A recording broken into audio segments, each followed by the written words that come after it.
I'm Caroline Dowd-Higgins. Thank you for listening to Your Working Life, my podcast series featuring thought leaders in the career and personal growth arena. You spend a significant portion of your life at work, so I'm on a mission to provide you with tools, inspiration, and resources so you can enjoy your career and love your life. And I am delighted to welcome my very special guest to the show today, Nigel Dessau. Nigel, welcome. Great to be here. I'm really looking forward to our conversation and especially talking about your brand new book. But let me tell the listening audience about you. Nigel Dessau is an award-winning marketing professional with over 25 years of experience leading corporate marketing and communications for several multi-million and billion-dollar companies. He's the author of Become a 21st Century Executive, Breaking Away from the Pack, and the driving force behind the website 3-Minute Mentor, which provides significant career guidance in 3-minute videos. Nigel, I can't be more excited to talk about your book and also about the 3-Minute Mentor. So let's start. What prompted you to write this book, Become a 21st Century Executive? Well, thank you very much. It really happened as a result of being stuck in an airport. Okay. I was stuck in an airport and with nothing else to do, I looked around the bookshop. And what I discovered pretty quickly was that all the books that were often written by people who, first of all, were executives in the last century, and B, were written Good point. really for people who wanted to be CEO. Mm. And, most of us don't necessarily want to be the CEO. We don't necessarily want to be the boss. What we want to do is the best we can. And I just couldn't find good content for them. And you're right, there's a gap. There's no doubt about it. And the reality is we can't all be in the C-suite, and that's okay. Yeah, absolutely right. And look, what most people want from their jobs is to look after their family and have a fulfilling life and do all of those. And what I wanted to make sure was that we were giving those people the best opportunity to do that without having to, rule the world. So tell me a little bit more about breaking away from the pack. Is that just this mindset of the corporate hamster treadmill? Tell me more about your concept of breaking away from the pack. Yeah, I discovered in my life that there's a bunch of people who, using an old English expression, just muddle through life. Yeah. Rather than plan, rather than think it through, they just muddle through. And actually, I was having dinner with one of my team members in a fabulous Indian restaurant in New York. And he wanted to do a sort of mentoring session. And he looked at me and he said, by this point in my life, I thought I would be further than I am. And Mm. he was having what I call a mid-career crisis. And it's because he sort of muddled through. He suddenly ended up age sort of 41, 42, looking around and go, how did I end up here? And so the idea of breaking away from the pack is take control of your life and your career so that you don't at some point look back and go, well, how did I end up here? Right. So it doesn't just happen by default. Nigel, I'm fascinated by you for a variety of reasons. One is that you're born and educated in England, but of course now you're in the States and you live with your wife in Boston. So you have this dual cultural awareness. And as you know, Americans are really dragging behind when it comes to work-life balance. And you point out that life and work is less about balance than it is about choices. And it doesn't mean we have to be miserable. So expand upon that. Yeah, I actually think work-life balance is sort of a bit of a con, and I think it was created by people who wanted to convince you that you could have everything. And I don't think you get everything in life unless you're spectacularly lucky. I think what you do is you make choices.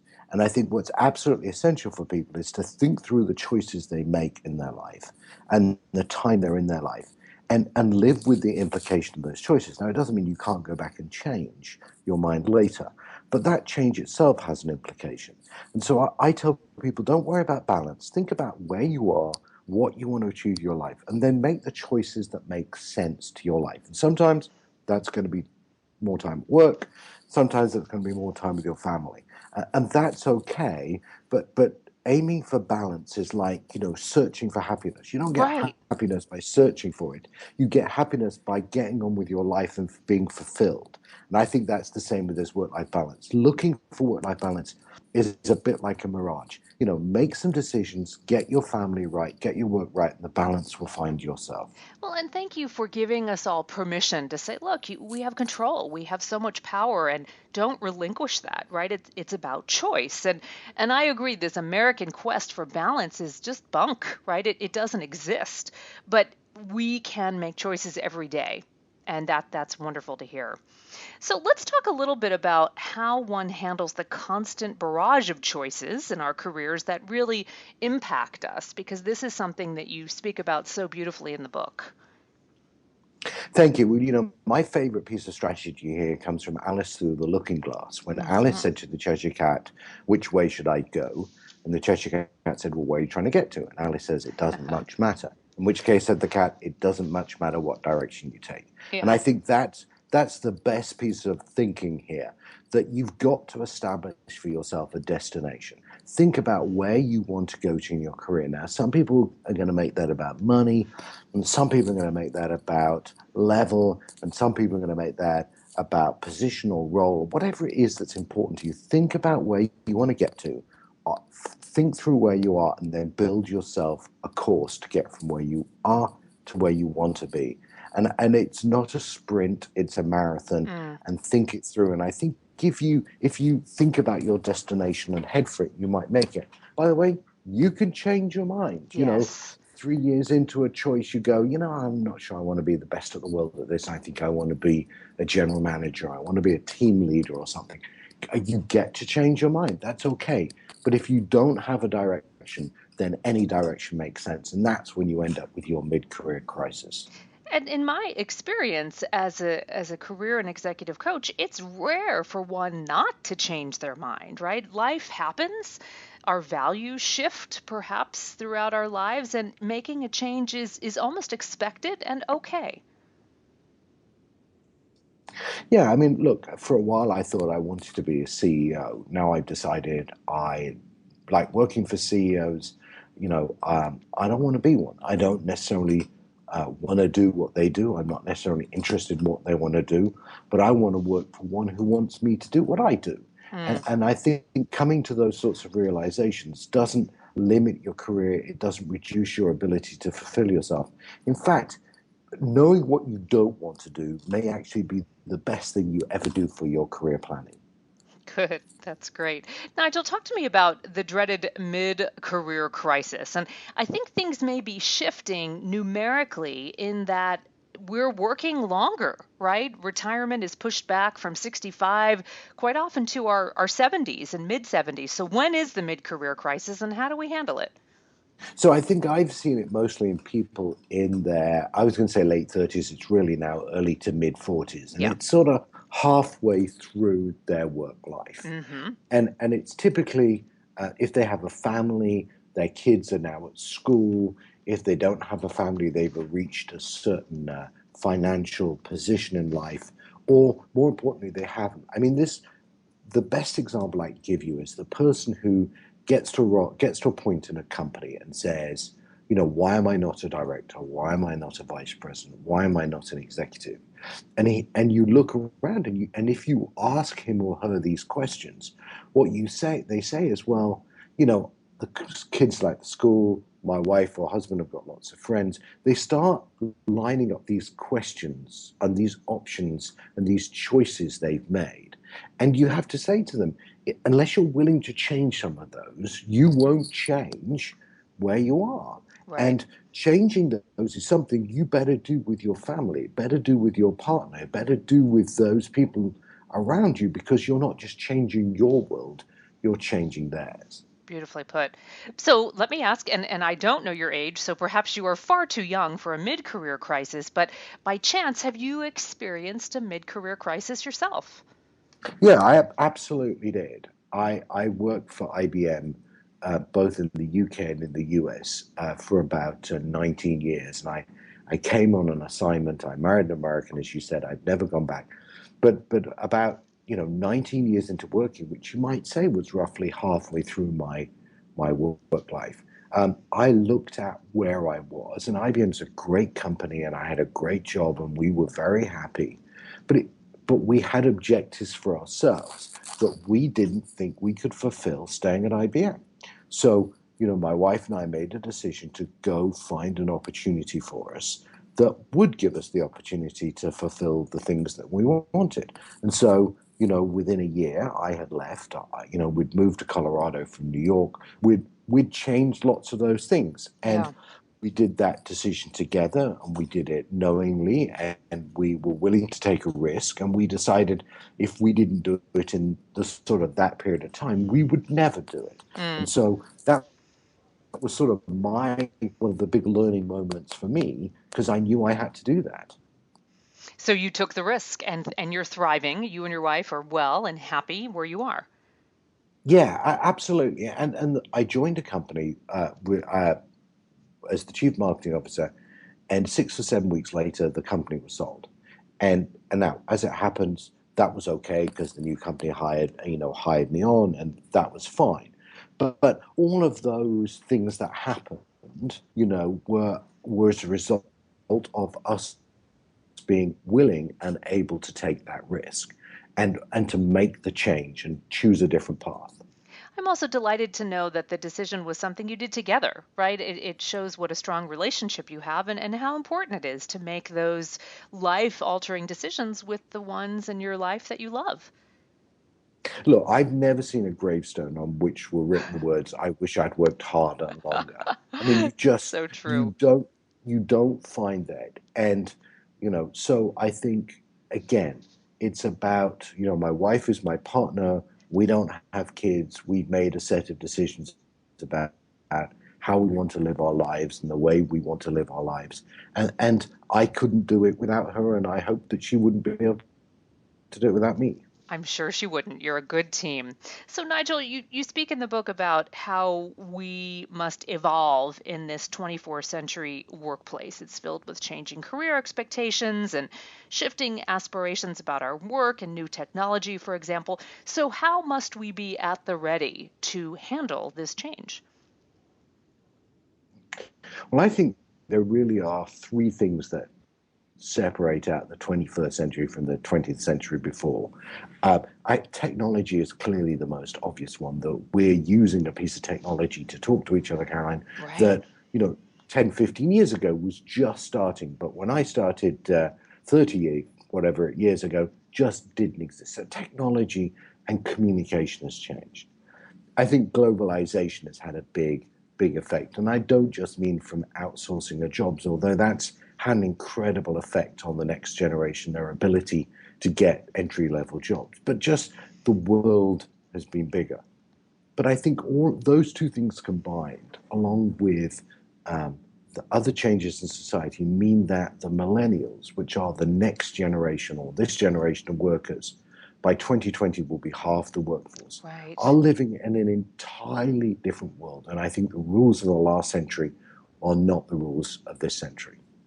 I think the millennials are actually changing the workplace, and it'll be interesting to see how that solidifies. I suspect, and just to clarify for our audience, these are young people who are approximately 32, 18 to 32, right? There are a lot of variations on the millennial theme, but more or less that is their generation of young people. And I think we're going to see a lot more flex time. I think we're going to see a lot more job shares because their values, their personal and professional values, are different than the Generation X and the baby boomers. And good, bad, or indifferent, it is going to be a different work environment. Would you agree? Absolutely, yes. I always think of them. There are two ways for me to think about millennials. Either they were born fundamentally after 1980, or the reality is they started their work life at the start of this millennium. That's Yes, really the thing, that's a the, great the way. simplest way Yeah. I think about it. Um, I think they are very different as you described them. And I think the trick for the Gen X and the baby boomers before them is to optimize your future. And look, they're 50% of the workforce. Yeah. Yeah. And growing. Yeah. They are your future leaders. You may not like it, but that is our future. You've got to understand what makes them different. you've got to understand what makes them different. You've got to understand what will motivate them. And I think if the simplest advice I give to people is treat them like you would your kids, Hmm. not your dogs, Yeah. you know, or Yes, so your simple. pets. Yes, and so And I true. think if you do, you'll listen to them, you'll engage them.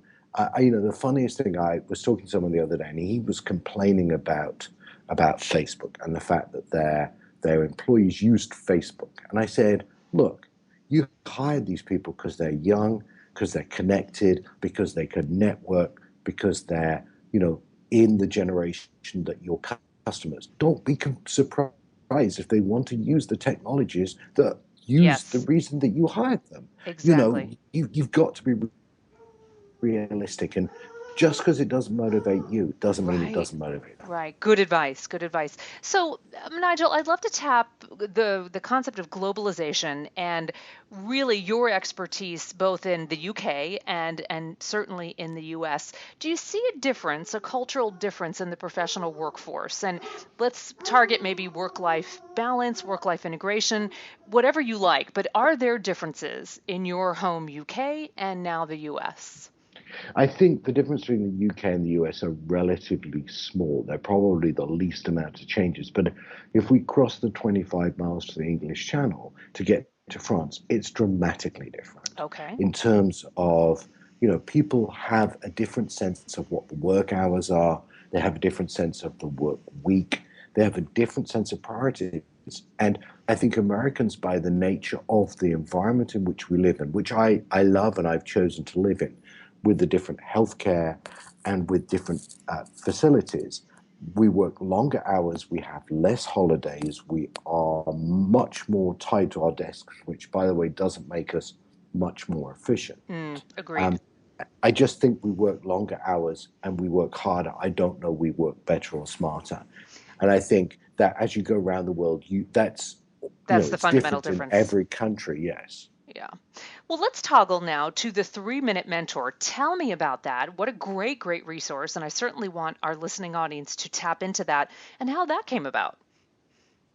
So, when I thought about this idea that how are we going to mentor the next generation of leaders, my first sense was, I should write a book, which inevitably I did. But Check and check. I'm actually, but I'm a dyslexic.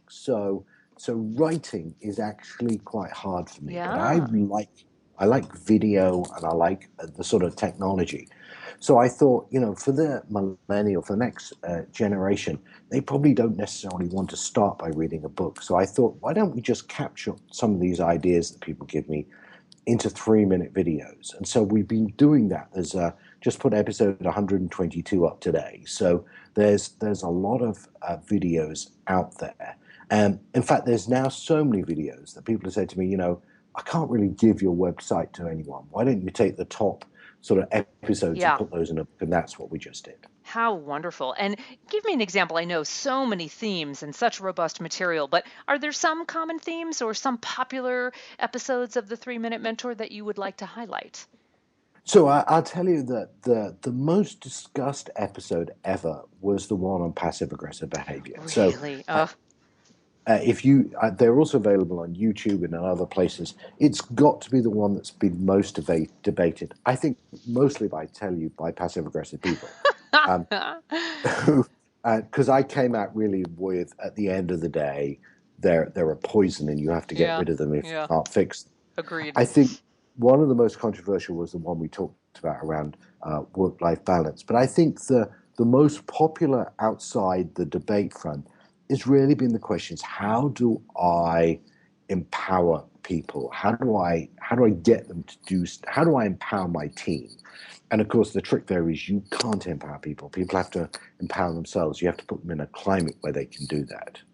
Beautiful, beautiful. So, Nigel, great new book, Become a 21st Century Executive, Breaking Away from the Pack. How can we buy the book and how can we find 3 Minute Mentor online? Okay, well, so the easiest place to go to is the 3 Minute Mentor with the number 3minutementor.com. That's the website. You'll find all 120, whatever it is, episodes up there. You'll find a link to the book, but you can also go to Amazon and search for Nigel Dessau or 21st Century Executive, and you'll find it there.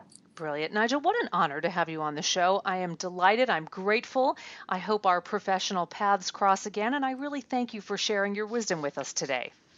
Well, I thoroughly enjoyed it. Thank you, Caroline. Be well. And I want to thank you for tuning into Your Working Life, where my goal is to help you design your career destiny so it doesn't happen by default. True career and life satisfaction is possible, and it's time to embrace what you love doing so you can do more of it. I'm Caroline Dowd-Higgins. Take good care.